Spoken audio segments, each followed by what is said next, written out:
Hi, welcome to our channel where we share the most intriguing stories.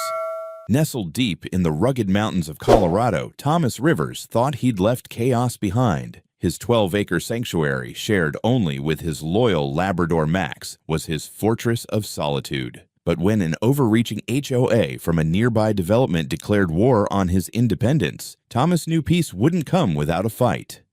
Thomas Rivers, a 45-year-old former Marine-turned-furniture designer, had finally found peace in the quiet solitude of his 12-acre property, nestled in the rugged mountains of Colorado. After leaving behind the chaos of city life and a bitter divorce, his off-the-grid home became his sanctuary. Built with his own hands over a decade, the property boasted a cozy log cabin, a small workshop, solar panels, and a sprawling garden. Thomas's only companion was Max, his loyal Labrador, who was as much a guardian of the property as he was a constant source of company and joy. The property sat on the edge of a dense forest, bordered by a meandering stream that marked the natural boundary of his land. For years, the surrounding area had remained untouched wilderness, but that changed 2 years ago when developers broke ground on a new housing project called Sunny Ridge. The development quickly grew into a gated community of pristine homes, perfectly manicured lawns,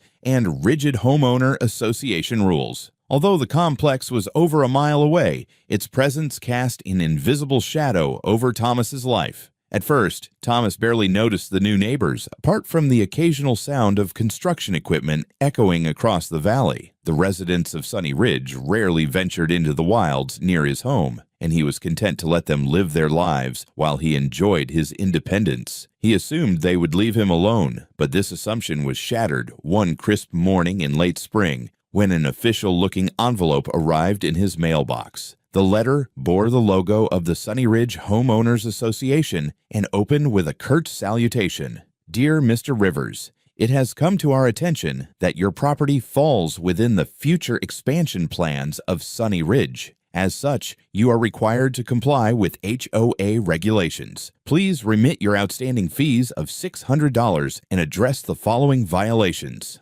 The list of alleged infractions was almost comical: unauthorized solar panel installation, an unapproved garden fence, and unsightly property elements. A vague phrase that likely referred to his rugged log cabin and handmade furniture scattered across the yard. Thomas couldn't help but laugh as he read through the letter. His property wasn't part of Sunny Ridge. In fact, his cabin had been there decades before the first shovel hit the dirt for their development. Shaking his head, Thomas dismissed the letter as a mistake. Still, out of curiosity and a sense of responsibility, he decided to call the HOA to clarify the situation. That's when he first encountered Agnes Richards, the president of the Sunny Ridge HOA, who introduced herself with a sharp and authoritative tone. "Mr. Rivers," Agnes began, "your property has a direct impact on the aesthetic and property values of our community. While it may not currently fall within our boundaries, it is included in our planned expansion, which gives us the right to enforce compliance." Thomas responded calmly, though irritation simmered beneath his composure. "Ms. Richards, my land is private property, purchased outright over a decade ago. Your development didn't even exist back then.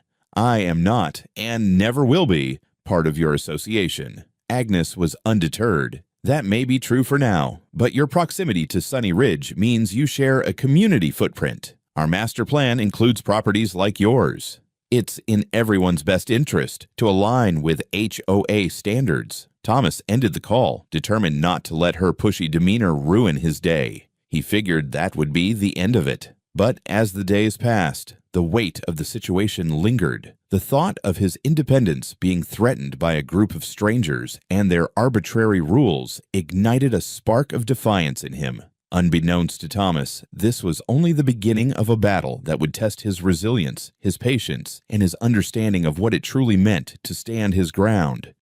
Days after Thomas's terse exchange with Agnes Richards, things began to escalate in ways he hadn't anticipated. The first sign was subtle, yet irritating. Another letter from the HOA appeared in his mailbox, stamped "Final Notice." This time, it reiterated the demand for $600 in dues, alongside a warning that failure to comply would result in fines and potential legal action. Thomas, shaking his head in disbelief, tossed the letter into the growing pile of HOA correspondence on his kitchen counter. Later that week, a municipal inspector arrived unannounced, clipboard in hand, and a puzzled look on his face. The man politely informed Thomas that multiple complaints had been filed regarding unsafe structures and unauthorized installations on his property. Thomas showed him the permits for his solar panels and cabin, which satisfied the inspector. The man even admitted, with a hint of embarrassment, that the complaints seemed frivolous. Still, it was clear the HOA was intent on making Thomas's life as difficult as possible. Thomas relayed these developments to his attorney, Jennifer Hole, during a phone call. She advised him to take proactive measures, urging him to install security cameras and post private property signs to deter any further intrusions. Thomas took her advice seriously and spent the following weekend mounting cameras around the perimeter of his cabin and hanging signs at every visible point along his property line. The tipping point came one evening as Thomas reviewed footage from the newly installed cameras. On the grainy black and white screen, he spotted Agnes herself wandering across his property with a camera in hand. She moved methodically, snapping photos of his fence, his solar panels, and even the garden where Max often lounged. Thomas's blood boiled as he watched her blatant trespass. She seemed completely unfazed by the warning signs, as though she believed she was untouchable. The next night, she returned. This time, Thomas was ready. As Agnes crept closer to the cabin, Max, lying quietly on the porch, suddenly sprang to life. With a deep, booming bark, the Labrador charged toward the intruder. Agnes froze for a moment, her camera still in hand, before turning and fleeing in a panic. In her haste, she tripped, dropping her camera onto the rocky ground where it shattered into pieces. Scrambling to her feet, she barely made it to the edge of the property before Max stopped at the boundary, his growls reverberating into the night. "Are you out of your mind?" Agnes screamed from beyond the fence, visibly shaken.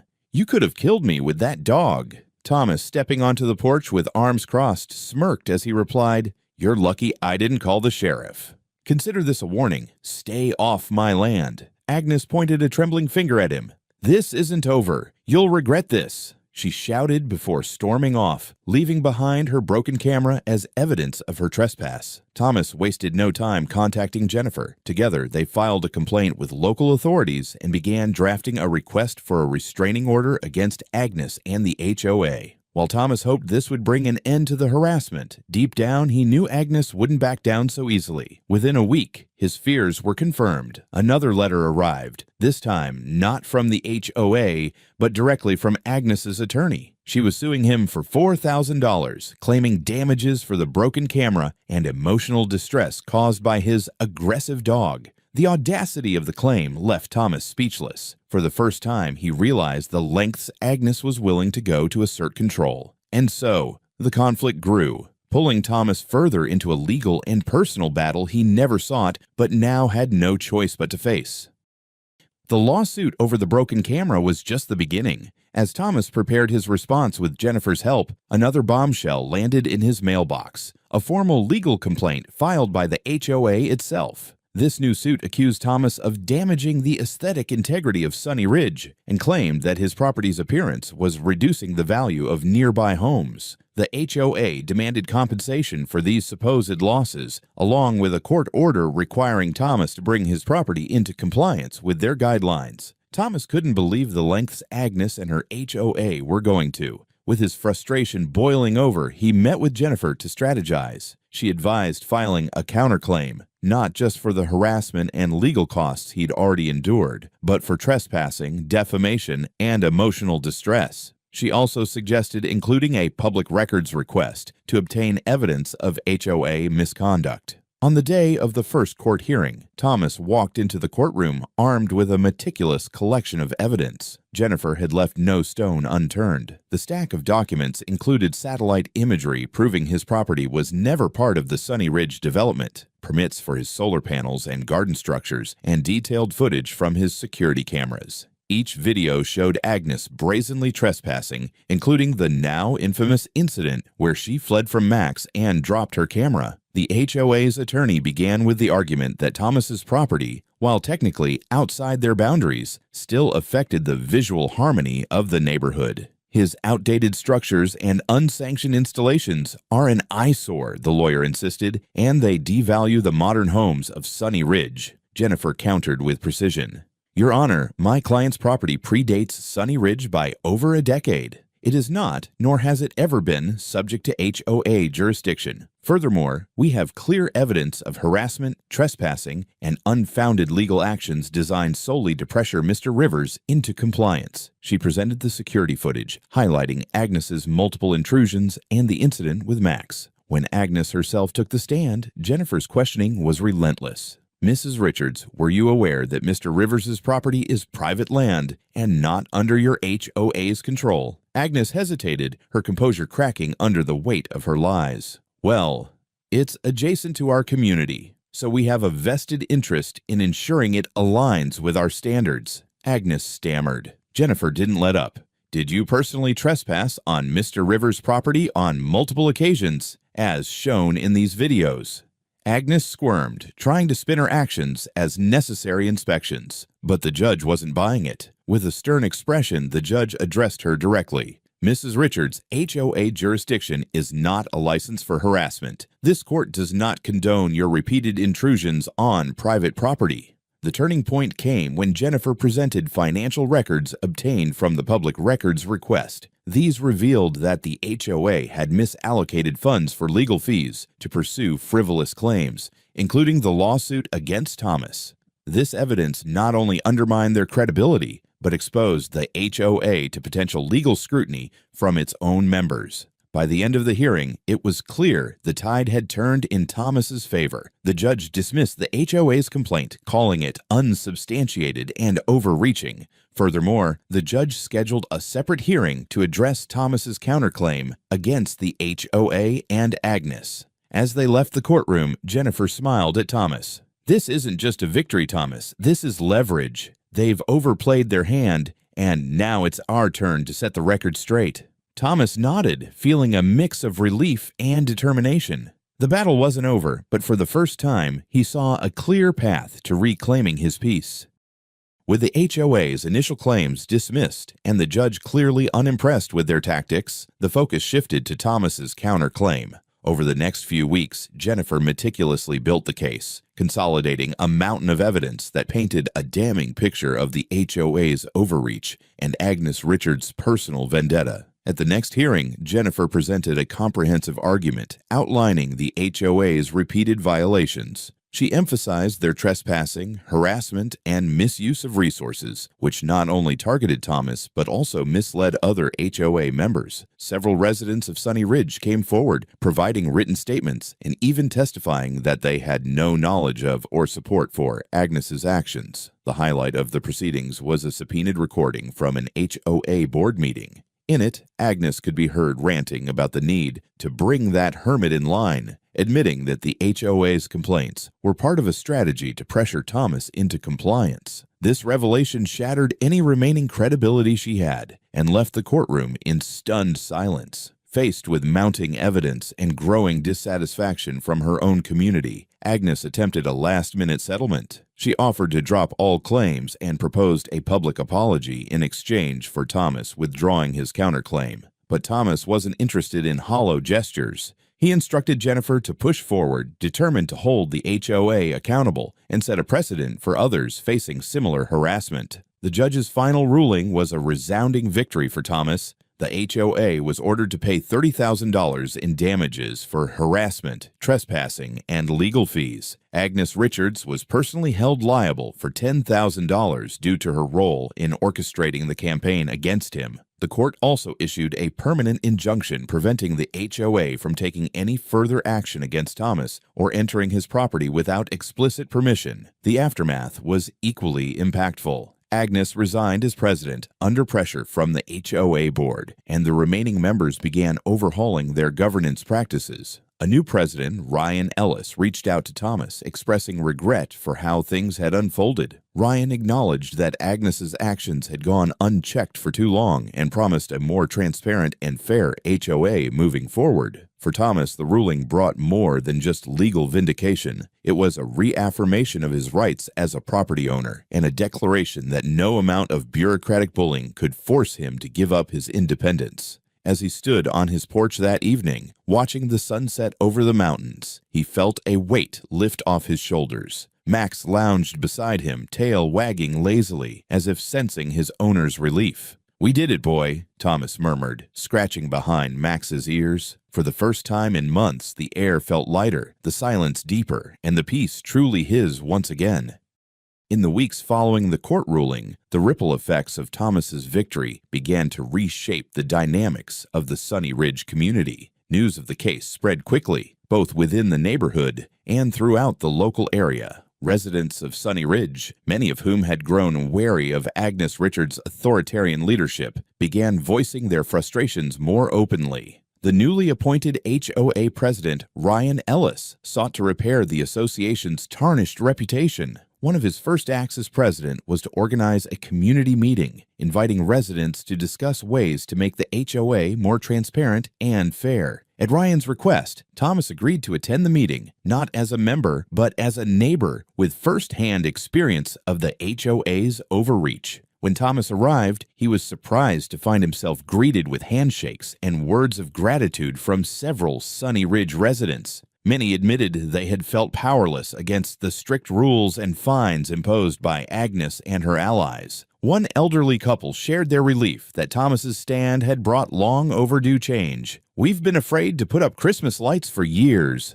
the husband chuckled. "Now we feel like we can actually enjoy our home again." During the meeting, Thomas shared his perspective, emphasizing the importance of respecting boundaries and promoting genuine community spirit rather than enforcing arbitrary regulations. His calm demeanor and practical advice resonated with the attendees, many of whom suggested new initiatives to foster a friendlier neighborhood. Ryan also took steps to address the fallout from Agnes's tenure. Misallocated HOA funds were accounted for, with refunds issued to residents where appropriate. The association began revising its bylaws to ensure greater accountability and prevent similar abuses of power. One key change allowed residents to opt out of non-essential HOA services, giving them more freedom to manage their own properties. Meanwhile, Thomas's relationship with his neighbors began to evolve. Residents who had once eyed him with suspicion now approached him with curiosity and respect. Some even asked for advice on solar panels and sustainable gardening, inspired by his off-grid lifestyle. Thomas hosted a small open house to demonstrate his systems, and to his surprise, it turned into a lively gathering. The privacy fence the HOA had built to hide Thomas's property became less of a barrier and more of a humorous relic of past conflicts. Children from Sunny Ridge often played near its edge, waving at Max as he patrolled the yard. Thomas couldn't help but smile at the irony. The fence intended to isolate him now served as a symbol of the truce between him and the community. Though he had never sought attention or cause, Thomas realized his victory had sparked something bigger. His stand against the HOA had empowered others to question authority and advocate for fair treatment. It was a reminder that even small acts of defiance could lead to meaningful change. Sitting on his porch one quiet evening, with Max lying contentedly at his feet, Thomas watched the sun dip behind the mountains. The land around him felt even more his own, not just because he had fought for it, but because he had proven that respect and boundaries mattered, both for himself and his neighbors. Thomas sat on his porch, the cool mountain breeze carrying the soft rustle of trees and the faint hum of his solar inverter. For the first time in months, he felt a profound sense of peace. The battle with the Sunny Ridge HOA was over, and the tranquility he had cherished on his land was truly his again. Looking back, Thomas realized how much the experience had taught him, not just about standing up for his rights, but about the power of resilience and community. He hadn't sought conflict, yet it had come to his doorstep, challenging his independence and resolve. The victory was more than just a legal triumph. It was a statement that no one, not even an overreaching HOA, could dictate how he lived on his own land. The fallout from the case had reshaped Sunny Ridge in unexpected ways. Under new leadership, the HOA shifted focus from strict enforcement to fostering genuine connections among neighbors. The reforms Thomas's stand had inspired were a testament to the impact of standing firm in the face of injustice. What surprised Thomas most was how his relationship with the community evolved. Neighbors who once viewed him as an outsider now waved as they passed by. Some had even embraced his sustainable lifestyle, installing solar panels or starting gardens of their own. The open hostility that once defined the boundary between his property and Sunny Ridge had transformed into mutual respect. Yet, Thomas's victory wasn't just for himself. It was for anyone who had ever felt powerless against an unjust system. His story became a quiet inspiration, reminding others that the law, when wielded with conviction, could protect those willing to fight for what was right. As the sun dipped below the horizon, casting the mountains in a warm amber glow, Max let out a satisfied yawn at Thomas's feet. Thomas took a sip of his coffee and smiled, his gaze sweeping across the land he had defended so fiercely. "Not bad for a stubborn hermit, huh, Max?" He chuckled, scratching the dog behind his ears. The cabin, nestled in the heart of the wilderness, stood as a testament to independence and perseverance. Thomas knew that peace wasn't something you waited for. It was something you claimed, protected, and, when necessary, fought for. And for him, that made it all the sweeter.